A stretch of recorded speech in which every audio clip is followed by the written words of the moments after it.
यहीं पर पास में ये रोड है जो ताज एन्क्लेव से वापसी आ रहा है और यहाँ पे गौशाला है। गौशाला में मुझे लाए हैं दिखाने के लिए। ओहो, जय माता की।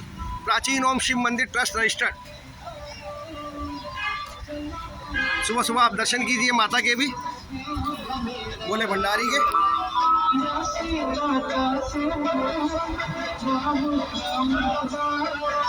आचार्य जी,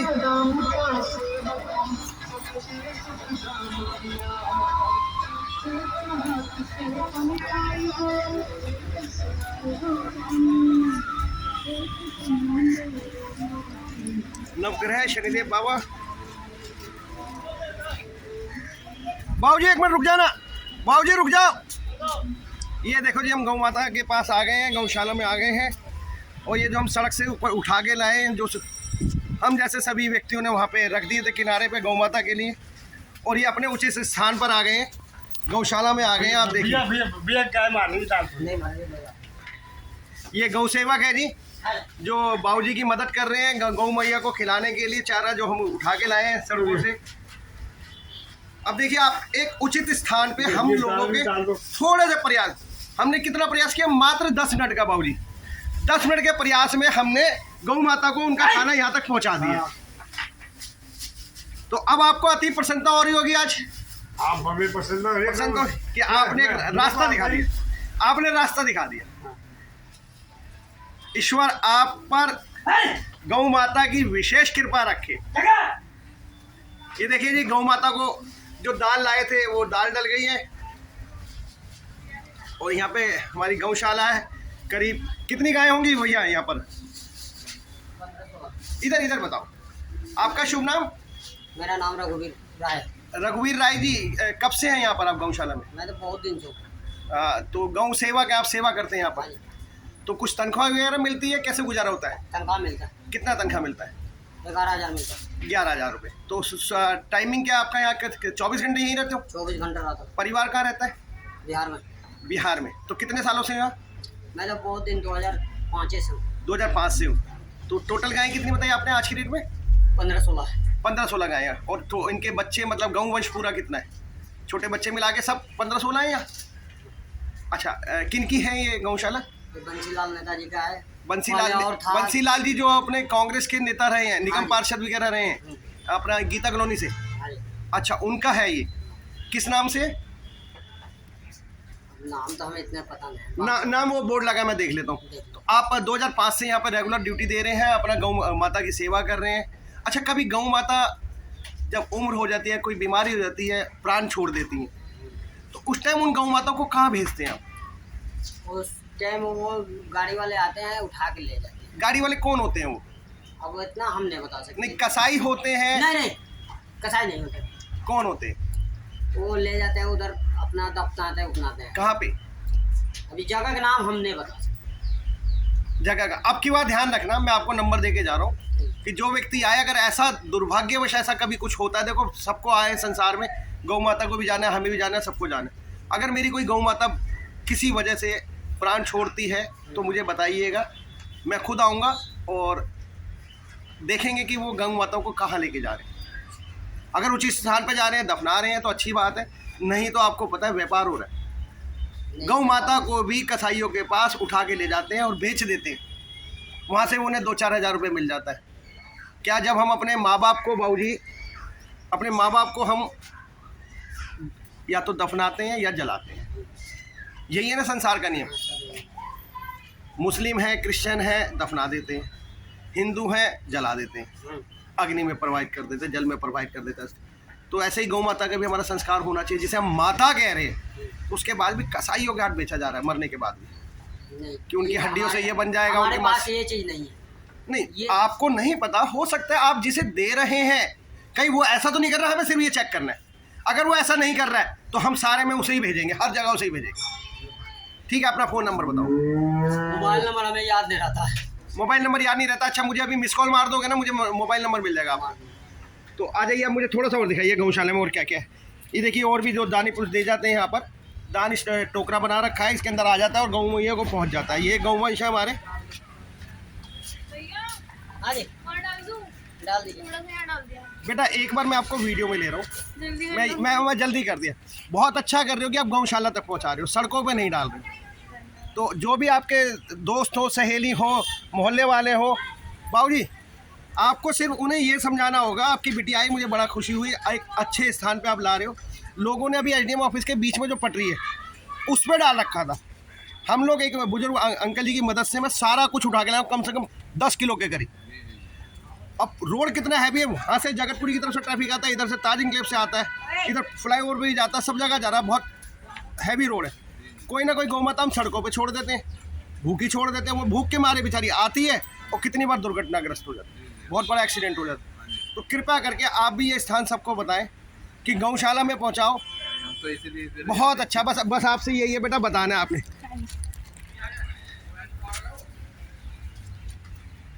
ये रही जी और गौ माता है हमारी। ये हमारा नवग्रह मंदिर है।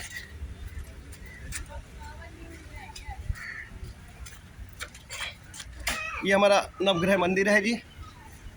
शनिदेव जी के दर्शन कीजिए आप सर्वप्रथम, उसके बाद नवग्रहों के दर्शन कीजिए। पवन पुत्र हनुमान, बोलो जय जय श्री राम।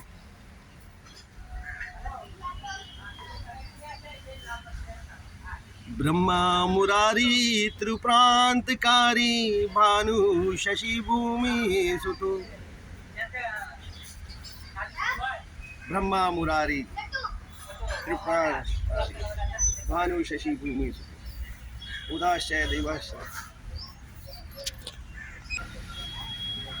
ब्रह्मा मुरारी त्रिप्रांतकारी भानु शशि भूमि सुतो उदाश्चय गुरुश्चय शुक्र शनि राहु केतवा सर्वग्रह शांति करा भवन्तु।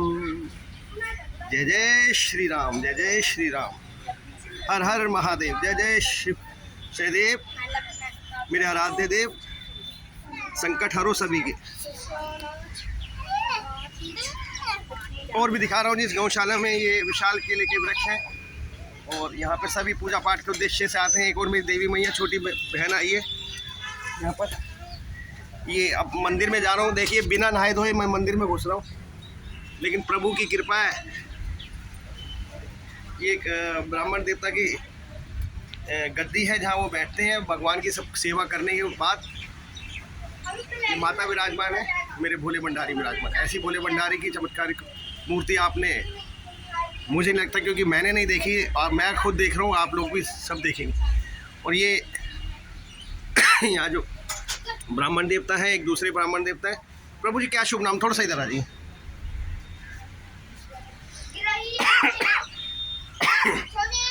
क्या शुभ नाम है आपका? मेरा नाम है पंडित ज्ञानेश तिवारी। पंडित ज्ञानेश्वर तिवारी जी, आप कहाँ के रहने वाले हैं? ब्रजधाम के। तो यहाँ पर इस मंदिर में कब से आए हैं आप? हाँ जी, करीब 1 साल हो गया। तो किस माध्यम से आए यहाँ पर आप? सेवा करने के लिए नहीं, माध्यम मतलब कैसे पता चला कि यहाँ पे ज़रूरत है, मंदिर में पुजारी की ज़रूरत है? ऐसे ही लोगों से पता चला। अच्छा, लोगों से पता चला। तो आपको यहाँ पर आने के बाद मतलब आप सुबह का दिनचर्या बताएंगे एक बार? मंदिर कितने बजे खुलता है, कितने बजे फिर दोपहर को बंद होता है? फिर यहाँ की जो व्यवस्था है मंदिर की, हाँ जी, सुबह 8 बजे श्रृंगार आरती, सुबह 8 बजे श्रृंगार आरती। नहीं, श्रृंगार आरती तो होती है, लेकिन मंदिर खुला 5:30। मंदिर खुलता 5:30। ये बताइए 5:30 बजे जब खुलता तो सबसे पहले आप आके यहाँ ताला खोलते होंगे? जी। ताला खोलने के बाद आपका दूसरा कार्य क्या होता है? दूसरा कार्य होता है स्नान कराना। नहीं, स्नान से पहले भी साफ सफाई। सबसे पहले आप ताला खोलते हैं, उसके बाद साफ सफाई करते हैं, उसके बाद क्या करते हैं?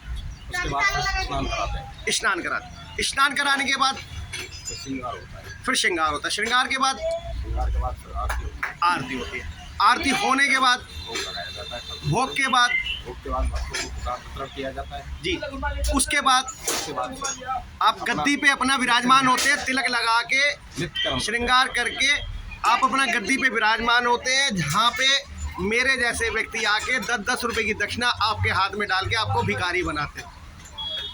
ठीक है, कर्म करते हैं अपना। नहीं, आप कर्म कर रहे हैं, आपका कर्म है, आप निस्वार्थ भाव से कर रहे हैं।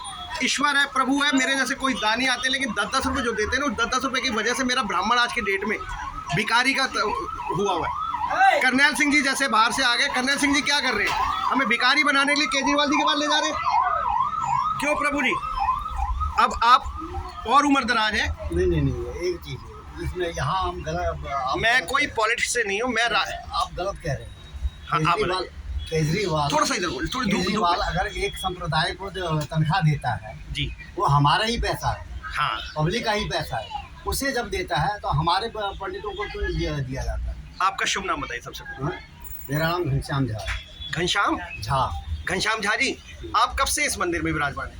नहीं, हम इस मंदिर में नहीं रहे। अच्छा, आप फिर यहाँ पे जो सेवा कर रहे हैं आज?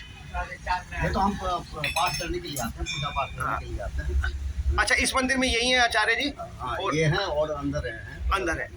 तो आप यहाँ पे सेवा से उद्देश्य से आज कोई पूजा पाठ करने आ जाते हैं? हाँ, पूजा पाठ है वैसे। आप कौन से मंदिर में हैं? कौन सा मंदिर में हैं? मंदिर में नहीं रहता। आप मंदिर में नहीं रहते? मंदिर क्यों, आज तक मंदिर नहीं मिला आपको? नहीं, मंदिर में रहना ही नहीं चाहता। मंदिर में रहना नहीं चाहते, कारण? कारण बहुत सारी कारण हैं, वो बताया नहीं जा सकता। तो हमारी अपनी दिली अभी इच्छा है भाई, हमें व्यवस्था यहाँ की समझ में नहीं आती है मंदिरों की। यहाँ कमेटियाँ होती हैं, कमेटियाँ वो पंडितों का शोषण करते हैं। सबसे बढ़िया, जिस उद्देश्य से 2011 से लगाओ ना प्रभु, आज आपने वो उद्देश्य कह दिया स्वयं अपने मुख से। मेरे कान्हा ने कहलवा दिया आपके मुख से, हनुमान जी ने कहलवा दिया आपने मुख से। इसलिए हमें मंदिर कि पसंद है। आपको जो समितियां बन जाती है, मोहल्ले में मंदिर बने हैं, मोहल्ले में कोई भी समिति का बन गया। कल मैं शंकर नगर गया, शंकर नगर में वो हमें पसंद नहीं। समितियां शोषण करती हैं, समितियां ब्राह्मणों पर इतना शक करती हैं कि वो कैमरे अंदर लगा देते हैं कि कोई ब्राह्मण पैसा न उठाए। बहुत तरह की बातें हैं। यही बात है प्रभु। वो नौकर से भी बदतर समझते हैं ब्राह्मणों को। बहुत सारा बढ़िया। मैं कहता हूँ जी, अपने जूते की नोक पे रखते हैं ब्राह्मणों को। हाँ, बिल्कुल सही बात। मैं अब बताता हूँ ब्राह्मण के 4 रूप। प्रभु जी, लोकेश सुदामा नाम है मेरा, संस्थापक हूँ हरे कृष्ण गोविंद धाम ट्रस्ट का। 2011 से पीड़ित हूँ अपने ब्राह्मणों के ऊपर। इसी वजह से मैंने करनैल सिंह जी को भी कुछ रास्ता अपनाने के लिए बात कही है। लेकिन आपने ये जो बोला ना, मैं बताता हूँ। मैंने जो ये बोला कि केजरीवाल जी अगर एक संप्रदाय को दे रहे हैं तो दूसरे को क्यों नहीं, लेकिन मैं कहता हूँ एक संप्रदाय को क्यों दे रहे हो? हाँ, आपकी औकात नहीं, आप दे नहीं सकते। आप मेरे सनातन पैसा मेरे सनातन धर्म का दान पुण्य का पैसा आपका पहली बात तो हक ही नहीं है किसी भी सरकार का उठाने का। बिल्कुल। और आपने उठा भी लिया जबरदस्ती राक्षस प्रवृत्ति करते हुए। हमारे तो संप्रदाय आप पे खर्च करना नहीं, चाहिए। हमें नहीं चाहिए जी। उस संप्रदाय का बंद कर दो, पहले उनका बंद कर दो। दूसरी बात, दोबारा हम आपके पास आएंगे, हम ये कहेंगे क्यों उठा रहे हो।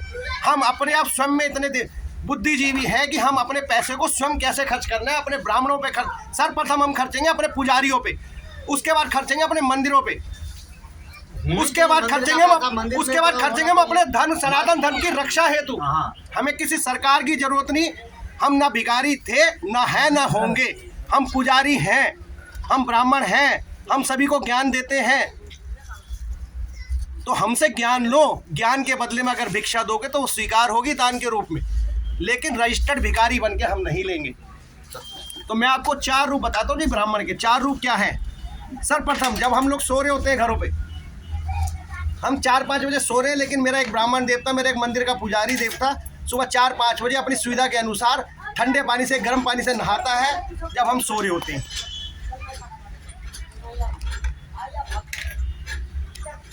हरे कृष्णा।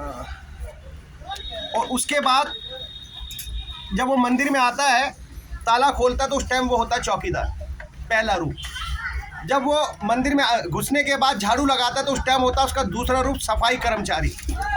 तीसरा रूप, जब वो भगवान को स्नान कराता है, नहलाता धुलाता है, उनके कपड़े बदलता है, कपड़े धोता है, तो उस टाइम उसका होता है धोबी का रूप। चौथा रूप, जब श्रृंगार वगैरह करने के बाद, आरती करने के बाद, तिलक लगा के गद्दी पे बैठता है, उस टाइम होता है उसका भिखारी का रूप।